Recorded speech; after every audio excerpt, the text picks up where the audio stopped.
สำหรับมื้อนี้รอบนี้รถขนส่งด่วนอีสานก็จะเข้ามารับสินค้าพี่น้องก็จะเข้ามารับกระสอบข้าวพันธุ์ข้าวเมล็ดพันธุ์ข้าวไล่บรรจุไปเลยเนี่ยโอ้หลายเจ้าอยู่ด้วยพี่น้องหลายเจ้าอยู่ของ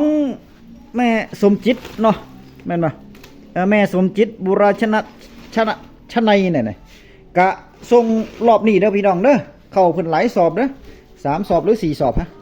3 สอบ3 กระสอบเด้อพี่น้องเด้อของคุณแม่สมจิตนะครับเนาะแล้วก็คุณแม่มะลิกระทรงพร้อมกันมือนี่4 กระสอบที่สั่งพันธุ์เขาปลูกมา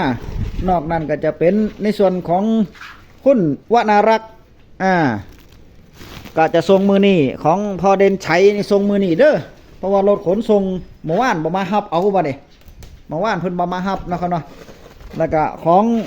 คุณพ่อดุสิตกระทรงมือนี่เด้อคุณพ่อดุสิตพอรับสิงห์ชมพูนี่ก็ทรงมือนี่พอสุรศักดิ์อินสากระทรงมือนี่เด้อนี่ละมันจะได้ทรงซ้ำนี่ซะก่อนเพราะว่าเขาก็ยังมาบ่ฮอดพี่น้องไอ้ซุ่มตากไว้ก็ยังบ่ทันแห้งให้มันแห้งคักๆซะก่อนนะเนาะยังบ่ต้องห่วงว่าบ่ได้พันเข้าเด้อพี่น้องเด้อพยาการของแท้เด้อขายจริงส่งจริงนี่พี่น้องแบ่งปันในราคาแบ่งปันให้พี่น้องเกษตรกรชาวนาเฮาอย่าไปบอกว่าแพงเถาะเพราะว่าพันเข้านี่พี่น้องมันถ้าเป็นพันเข้านี่มันบ่แพงเด้เท่าใดก็บ่แพงเนาะพยาการว่าพยาการแห่งใดมาแพงกว่านี้อีกบัดนี้แต่ว่าพยาการก็บ่อุบ่อีเด้เพราะหยังเพราะว่าพันเข้ากว่าจะเฮ็ดเป็นพันเข้ามานี่เพิ่นดูแลใส่ใจดีเด้พี่น้องบ่ฮู้แหละแต่ว่าพยาการดูแลใส่ใจดีเด้ในการเฮ็ดพันเข้าเมล็ดพันเข้าเนาะครับเนาะตากแล้วผู้อื่นนี่จะตากเข้ากินนี่แดด2 แดดพยาการตาก3 แดดพุ่นน่ะตาก3 แดดให้มันแห้งคล่องๆบ่ล่ะเสร็จแล้วก็เอามาเป่าอีกเด้พี่น้องเอามาเป่าเอามาคัดแยกเมล็ดอีกเด้เอามาคัดเอามาเข้าเครื่องห้องสีเอามาเข้าเครื่องห้องสีเป่าซะก่อนอันนี้ซะก่อนนั่นล่ะเป่าคัดเมล็ดซะก่อนเสร็จแล้วก่อนจะส่งนี่ก็ต้องสีกินซะก่อนเด้อพี่น้องเอาเข้ามาสีซะก่อนเบิ่งเม็ดข้าวสารมันเบิ่งเม็ดข้าวสารว่ามันขาวมันดำมันแดงบ่หรือว่าจังใดต้องได้มาตรฐานก็คือต้องได้ให้มันขาวคักๆซะก่อนนั่นน่ะถ้าเม็ดขาวจ้วะนี่โอเคเลยแล้วก็เอาไปนึ่งกินนะมันนี่เอาไปทดลองเจ้าของกินซะก่อนถึงจะออกมาเว้าได้ว่ามันเป็นจังไดเนาะครับเนาะนึ่งกินแล้วโอ้มันแสบมันนัวมันหวานตัวนี้ว้ายอันนั้นแหละถึงจะบอกพี่บอกน้องได้เนาะครับเนาะบอก FC พ่อใหญ่กันได้ว่านี่เด้อเขาปลูกของแท้แล้วพี่น้องก็ของ6 ต้นเตี้ยเด้ก็ของ6 ต้นเตี้ยเนาะครับเนาะบ่แม่นว่าไอ้จะมาตัวกันโอ้ยเป็นเขาก็ของ6 ต้นสูงนี่โอ้ยบ่แม่นพี่น้องเป็นเขาก็ของ6 ต้นเตี้ยคือเก่าเนาะครับเนาะพอพยาการก็หว่านแล้วปลูกแล้วปีหน้าแห่งสีดำโมพี่น้องเขาปลูกนั่น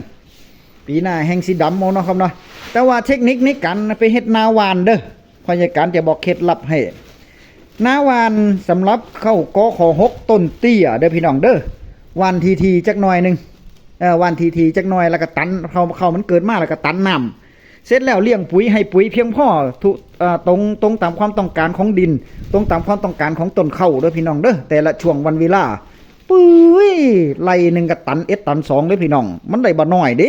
ข้าวก็ของ6 ต้นเตี้ยเด้มันได้หลายเด้พี่น้องได้หลายเด้แล้วมันกินกันหยังก็เหมือนกับข้าวก็ของ6 ต้นใหญ่เฮาเบิดสู่แนวเลยมันอาจจะแซ่บกว่าพุ่นแล้วถ้าไผบ่แซ่บก็ไปหาหมอพุ่นแล้วเนาะครับเนาะให้ทายน้ำอยู่บ่เย็บกระสอบนี่แม่บ้านเพิ่นกำลังเย็บกระสอบอยู่พี่น้องนี่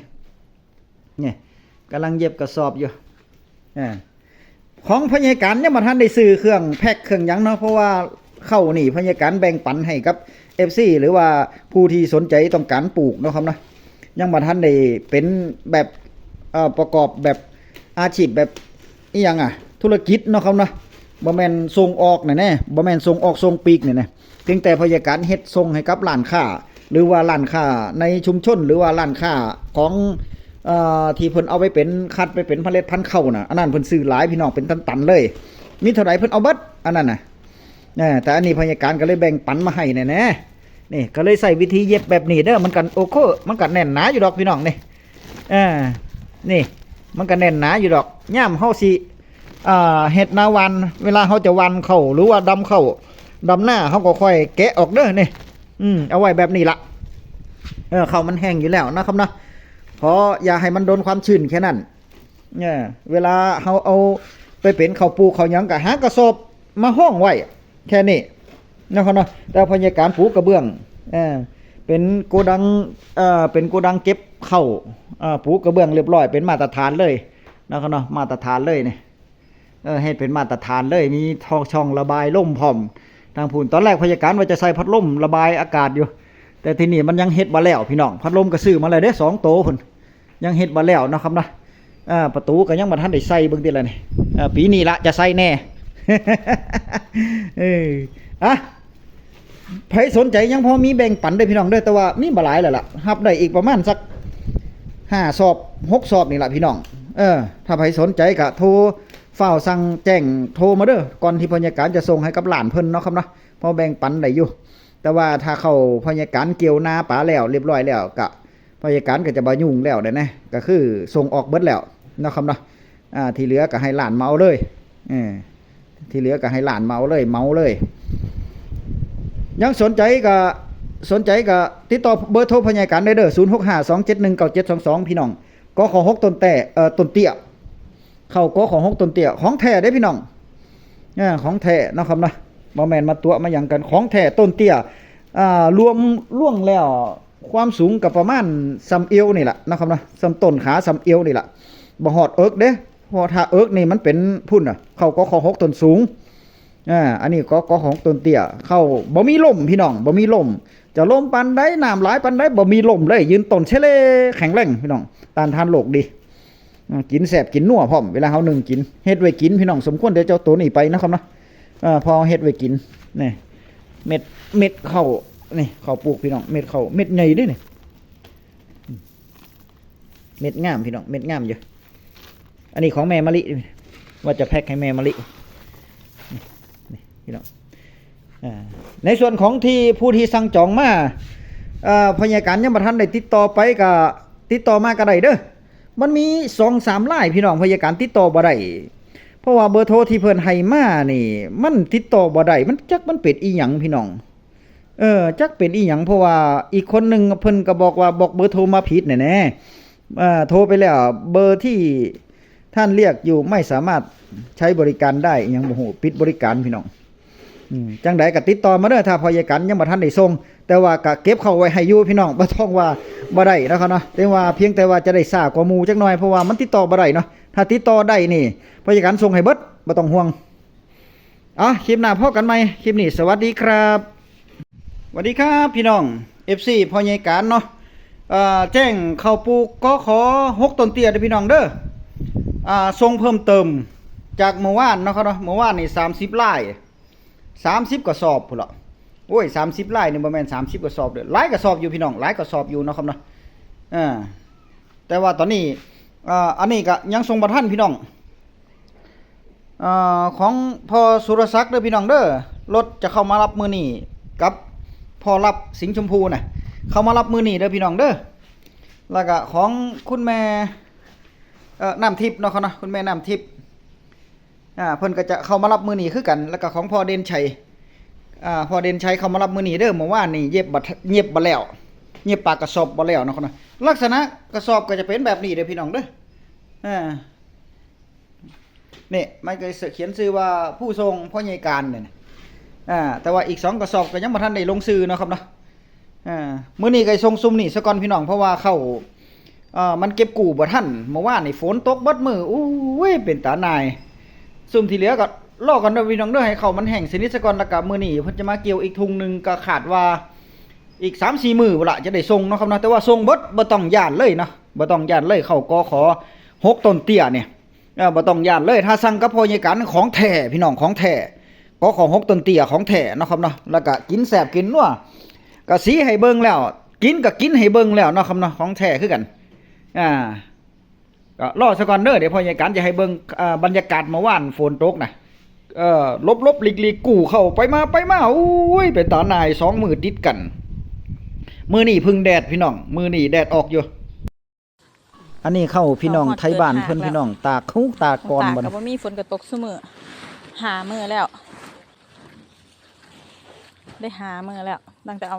ขึ้นมาตากเนี่ยบนกระตุก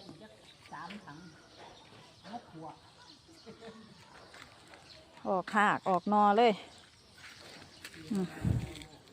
เห็นบ่หาบเงาจะได้ลงกาหรอกกาหรอกมาเบิ่งเข้าตากฝนตกห่ำโอ้เป็นตานายเนาะเกินไปไหมฝนตกเกินไปไหมฝนเอ้ยตากูบ่ทันก็มีพี่น้องเอ้ยบ่แม่นแต่ของเจ้าของหรอกมันแม่นตาก 2-3 มื้อที่ผ่านมานี่แม่นบัดเดียวฝนตก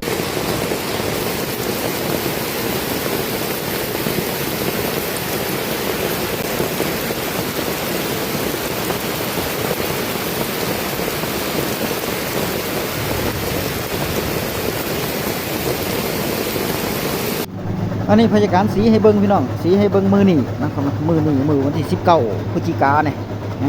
สีให้เบิ่งก่อนที่จะบรรจุใส่กระสอบนะครับเนาะ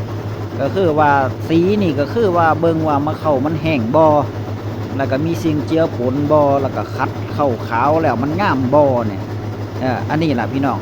การวิธีการของพยาการแล้วนะก็ต้องตรวจเช็คซะก่อนนี่แต่ว่าก่อนจะส่งเนาะครับเนาะก่อนจะส่งก็ต้องตรวจเช็คให้เรียบร้อยสีให้เบิ่งเป่าให้เบิ่งแล้วก็นึ่งกินให้เบิ่งฮอดกินฮอดข้าวเหนียวฮอดข้าวสุกพุ่นละว่ามันเป็นจังใดแล้วครับเนาะเป่าแล้วมันแห้งบ่ก็ต้องตรวจเช็คพันธุ์ข้าวเพราะว่าส่งเข้าไปมันเป็นพันธุ์ข้าวเนาะส่งเข้าไปเป็นพันธุ์ข้าวเพราะฉะนั้นก็ต้องเฮ็ดให้มันคักๆแน่แล้วอีกอย่างหนึ่งก็คือการส่งนี่ก็ส่งเป็นรอบๆเด้อพี่น้องเด้อเพราะว่าข้าวพอใหญ่การก็ผู้ที่ยังบ่ทันได้ก็รอซะก่อนเด้อพี่น้องเด้อเพราะว่าข้าวพอใหญ่การก็ยังเกี่ยวบ่ทันเบิดเกี่ยวบ่ทันแล้วมันรอรถเกี่ยวน้ำนี่แหละนะครับเนาะบางทีก็รอรถเกี่ยวน้ำให้รถเกี่ยวมันเกี่ยวแล้วซะก่อนน่ะการที่เฮาเอารถเกี่ยวมาก็ย่านมันปนเพราะฉะนั้นแล้วก็ให้รถเกี่ยวอ้อมซะก่อนเกี่ยวไปสักหน้า2หน้าซะก่อนแล้วก็เอาเข้ามาเทเพื่อมันมีเข้าปนเข้าหยังเฮาก็จะได้เอาออกนั่นน่ะคัดแยกไว้เอาไปเอาไว้กินซุมนี้จะเอาไว้กินแล้วค่อยให้มาเกี่ยวเป็นข้าวพันธุ์เมล็ดพันธุ์ข้าวปลูกเนาะวิธีการเสร็จแล้วก็เอามาตากให้มันแห้งถึงจะส่งได้พี่น้องถึงจะส่งได้เนาะเนาะตากแห้งเรียบร้อยก็เอามาเป่ามาคัดเอามาไอ้สีเบิ่งว่ามันแห้งคักบ่ถ้ามันบ่แห้งก็ต้องเอาไปตากใหม่ให้มันแห้งคักๆซะก่อนแล้วก็ค่อยว่ากันเนาะครับเนาะนี่บรรจุใส่กระสอบพี่น้องเสร็จแล้วก็ค่อยมาบรรจุใส่กระสอบแพ็คเป็นขั้นตอนไปเนาะครับเนาะ